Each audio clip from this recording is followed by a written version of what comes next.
Terry asked me yesterday, if Carrick wins 10 games in a row, does he get the job? And I said, absolutely shouldn't. But I guarantee I'll probably be singing a song about Carrick in a bus as well, because we're stupid. We are. We are. We are manipulated, and we've been manipulated for 20 years. But look, hopefully the momentum can carry on, because regardless of what happens on the pitch, we will be back here again. Even if United win the next 5 games, we will be back here again. You know, it's the history proves that. Ten Hag, first season, top 4, cup, sacked. Mourinho, first season, Champions League football, 2 cups, sacked. Ollie won 8 games in a row, sacked. It's not how it starts, it's how it ends.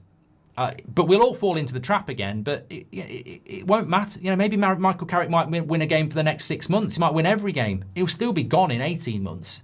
It's the cycle is the same, but we fall into the trap of positivity. If we win a couple of games, yes, but we've been down this road so many times. The Lads and Dads show says Anthony Gordon, Noah Lang or Liao for me, says in relation to the wing. I mean, I love Anthony Gordon. I don't know whether Man United could get him.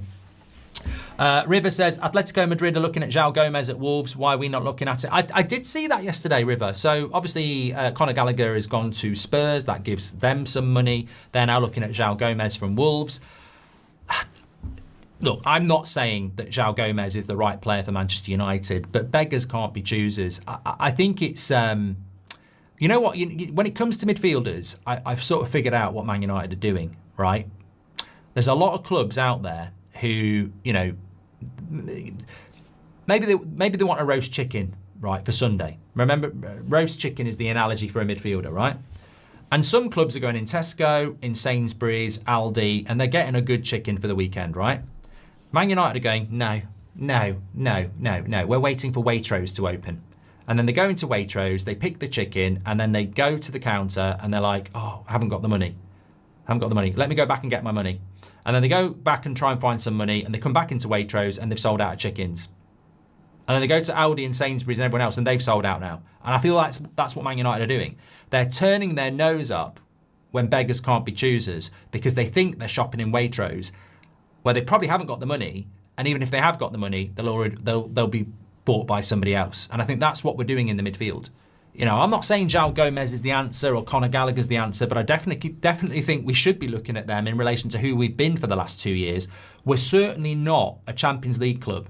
We're not even a top 4 club. And yet we think we're going to get people like Adam Wharton or Elliot Anderson. We think we're getting that level of player. We think we can shop at Waitrose. And actually, we really should be shopping at Aldi or wherever, because you can get some good deals there that will make us better and feed the club. But we're not. We're not. And I think that's sort of what I've come to terms with now. They're saying no to Conor Gallagher, Ruben Neves, João Gomez. They're saying no to all these players because they think they're getting Elliot Anderson, because they think that's what they're capable of doing. I don't know how this is. I genuinely was having a bit of an argument with Terry yesterday on his show. I genuinely don't know how we get Elliot Anderson. I don't, right? When you look at the facts, right? You've got to be talking to him now. Well, certainly March at the latest. In March, Carrick will be here. You won't be able to tell him who the manager's going to be. In March, we won't be able to tell him whether we're in Europe or not. In March, people like Man City will be able to talk to him and will be in Europe and will be able to tell him who the manager's going to be. Also, to get him, you're going to have to give him a good wage, because he's going to basically be taking a step down compared to going to Man City or Arsenal. We don't want to break our wage structure. So I don't even know how we get him unless hidden in his parents' bloody loft is some Man United duvet and pictures of, David Beckham, because that's how we got Cunha and Mbeumo. So unless he's a childhood Man United fan, I don't know what we've got. We don't pay stupid wages anymore. We can't tell him we're in Europe. We can't tell him who the manager's going to be. I don't know why our policy is we're not going for those types of players because we want the best. And yet, I don't know how you do it. 14 million to sack a manager and get a winger, says Keel Robinson. Will you do Cunha as the next 10 if Bruno leaves, says John. I think he's got to be the next number 10. However, just on Bruno Fernandes, great point. Let me just bring this in. Don't want to misquote myself here. So, well done to Mazraoui as well. He is into the final with Morocco. They beat Nigeria, I think, last night. And I think they're going to play Senegal. I think Senegal beat Egypt. So Mazraoui is in the final. Which isn't a massive problem for us anyway, because he was always going to miss the Man City game. But I think even playing the final, he should be back for the Arsenal game. So not necessarily the end of the world. Bruno Fernandes has no plans to push for a transfer from Man United this month.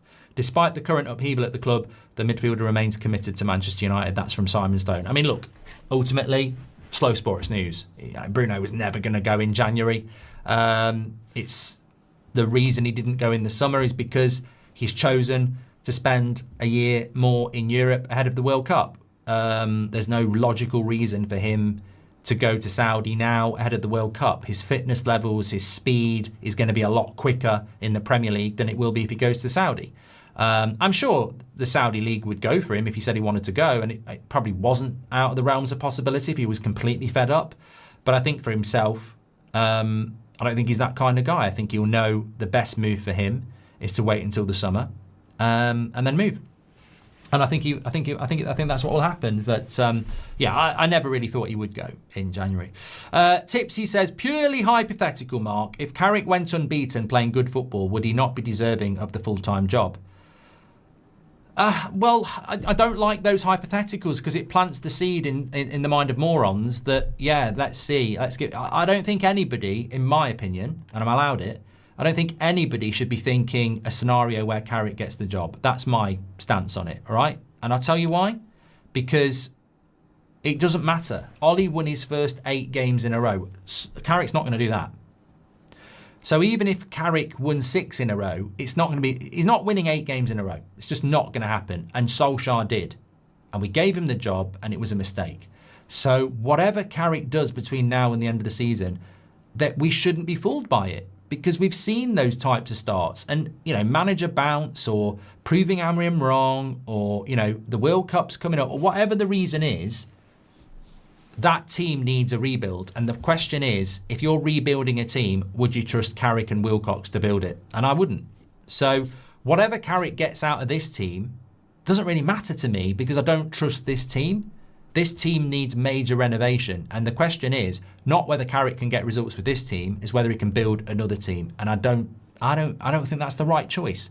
Jonathan Woodgate, Johnny Evans, Steve Holland, these are not names that are inspiring. I'm sorry. They're very, very inexperienced or meh.